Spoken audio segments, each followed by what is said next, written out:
جو شیخ تھے وہ یہ چاہتے تھے کہ جو ان کا دبئی ایئرپورٹ ہے وہ وہاں پہ زیادہ ٹریفک آئے۔ اس دور میں پاکستان ایک بہت بڑا ہب تھا ایئر لائنز کے لیے، خاص طور پہ USA کی فلائٹس اور امریکہ کی فلائٹس پاکستان کے ایئرپورٹس پہ آتی تھیں، اور کراچی کا ایئرپورٹ تب بہت مشہور ایئرپورٹ تھا۔ پاکستان کی جو ایئر لائنز تھی، Pakistan international air lines PIA، وہ بھی تب بہت پیک پہ تھیں، مگر اس کے بعد شیخ یہ چاہتے تھے کہ وہاں جو ساری ٹریفک ہے وہ دبئی میں ڈائیورٹ کر دیں، اور انہوں نے ایسے ہی کیا۔ انہوں نے ایک ایئر لائنز بنائی جس کا نام تھا ایئر ایمریٹس، اور اس کے ایئر لائنز کے جہاز PIA کے کمپنی سے خریدے آہستہ آہستہ، اور پھر آہستہ آہستہ PIA کے پاس بہت کم جہاز رہ گئے، اور جیسے کہ آپ آج PIA کا حال دیکھ سکتے ہیں کہ جو PIA کی فلائٹس ہیں وہ کبھی کبھار تو 3 سے 4 گھنٹے تک ڈیلے ہو جاتی ہیں، اور جو اس کے جہاز ہیں وہ بہت خستہ حالت کے اور پرانے جہاز ہیں۔ اور آج جو PIA ایک بہت لو کمپنی ہے، خاص طور پہ بہت سے لوگ PIA کو پریفر نہیں کرتے پاکستان میں رہتے ہوئے بھی، حالانکہ پاکستان کی انٹرنیشنل ایئر لائنز PIA ہے۔ میں اس کے بعد 1972 میں جو یہ ساری ریاستیں تھیں دبئی کی، یہ ساری ایک ملک، ان کے ساتھ شیخ نے کہا کہ ہم ایک ملک بن جاتے ہیں، اور اس کا نام پڑا UAE، یونائٹڈ عرب ایمریٹس۔ اس میں بیسیکلی جو دبئی تھا وہ تھا تو ایک کنگڈم، مگر وہ UAE ملک کو،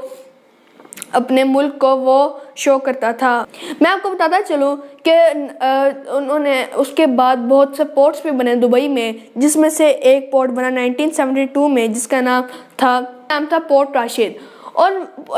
شیخ راشد یہ جان چکے تھے کہ صرف اور صرف پورٹ سے ان کا گزارا نہیں ہوگا، بلکہ ان کو کچھ اور نئی چیزیں بھی کرنی پڑیں گی۔ میں آپ کو بتاتا چلوں کہ جو ان کے پورٹس تھے انہوں نے اس کو ٹیکس فری کر دیا تھا، کہ تاکہ جو وہاں پہ زیادہ سے زیادہ لوگ آئیں اور وہاں پہ ان کی سیلز زیادہ گرو ہو۔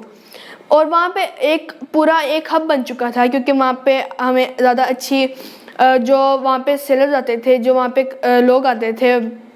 اس پورٹ کے اوپر، ان کو وہاں پہ اچھی فیسلٹیز بھی ملتی تھیں، ان کو کھانے پینے کی چیزیں بھی ملتی تھیں، اور ساری ایسی کمفرٹ زون چیزیں ملتی تھیں وہاں پہ، اس لیے بہت سارے لوگوں کے فیوریٹ پورٹ تھا، وہاں سے گزرتے وقت وہ وہاں پہ ضرور رکتے تھے۔ اور یہی وجہ تھی کہ وہاں پہ زیادہ سے زیادہ ٹریڈنگ کی مارکیٹ بھی بڑی، اور جو گولڈ مارکیٹ تھی دبئی کی، ایسے ہی وہ بھی شروع ہوئی دبئی میں، مارکیٹ نے گرو کیا۔ میں نے آپ کو جیسے بتایا کہ شیخ یہ جان چکے تھے کہ صرف پورٹ کے ذریعے وہ دبئی کو ایک ترقی یافتہ ملک نہیں بنا سکتے، بلکہ ان کو کچھ ایسا کرنا پڑے گا کہ وہاں پہ زیادہ سے زیادہ لوگ اور ٹورسٹ آئیں۔ اور انہوں نے کیا کیا کہ وہاں پہ بہت ساری ہوٹلز بنوائے اور بہت سی ایسی کمفرٹ دینے والی چیزیں بنوائیں کہ وہاں پہ زیادہ سے زیادہ لوگ آئیں اور وہ وہاں پہ آ کے کمفرٹ فیل کریں، تاکہ وہ دوبارہ بھی آئیں۔ اور ایسا ہی ہوا، وہاں پہ انہوں نے ایک ہوٹل بنوایا جس کا نام تھا برج العرب۔ اس ہوٹل کو کمپلیٹ ہونے میں 1999 میں کمپلیٹ ہونا تھا، مگر 1999 میں شیخ راشد کی ڈیتھ ہو گئی۔ 1999 میں پھر اس کے بعد جو شیخ راشد کے بیٹے تھے جن کا نام تھا شیخ محمد بن راشد، انہوں نے اپنے والد کا جو خواب تھا اس کو پورا کیا اور اس کے اوپر کام کیا۔ بلکہ ان کا بھی یہی مشن تھا کہ وہ دبئی کو ایک پوری ترقی یافتہ کنگڈم بنائے، تاکہ وہاں پہ زیادہ سے زیادہ لوگ آئیں اور دبئی ایک بہت بڑی ایک کنگڈم بنے، ایک اسٹیٹ بنے UAE کی۔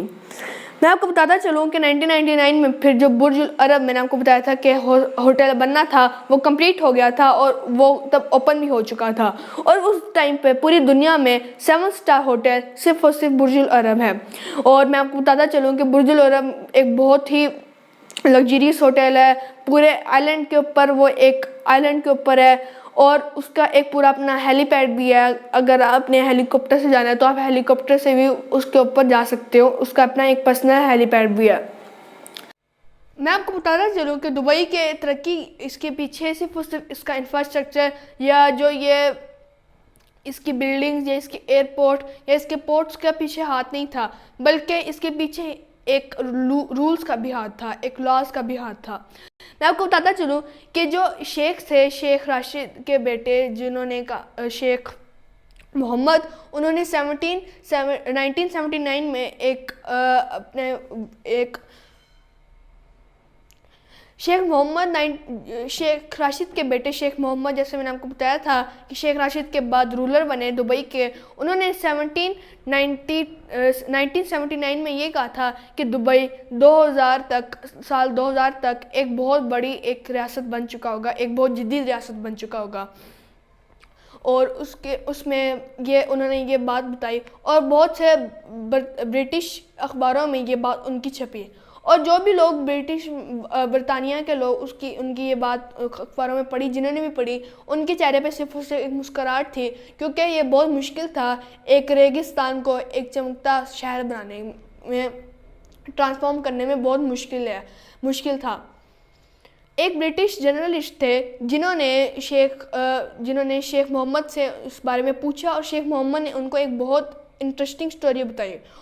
شیخ نے یہ بتایا کہ میں نے ابھی حال ہی میں اپنی ایک نئی پولیس کو اپوائنٹ کیا ہے، مطلب کہ جو سارے آفیسرز ہیں نئے اپوائنٹ کیے ہیں، نئے آفیسرز کو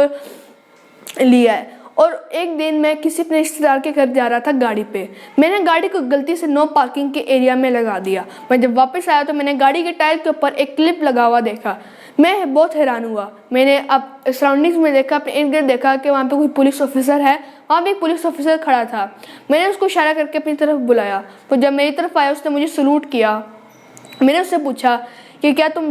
یہ کلپ تم نے لگایا؟ اس نے ہاں میں اپنا سر ہلایا۔ پھر میں نے پوچھا کہ کیا تم مجھے جانتے ہو؟ اس نے کہا کہ آپ ہمارے شیخ محمد ہیں۔ میں نے پوچھا کیا تم میری گاڑی کو نہیں پہچانتے؟ اس نے ہاں میں جواب دیا۔ اور پھر میں نے اس سے پوچھا کہ تم نے کلپ کیوں لگایا، حالانکہ میں تو شیخ ہوں؟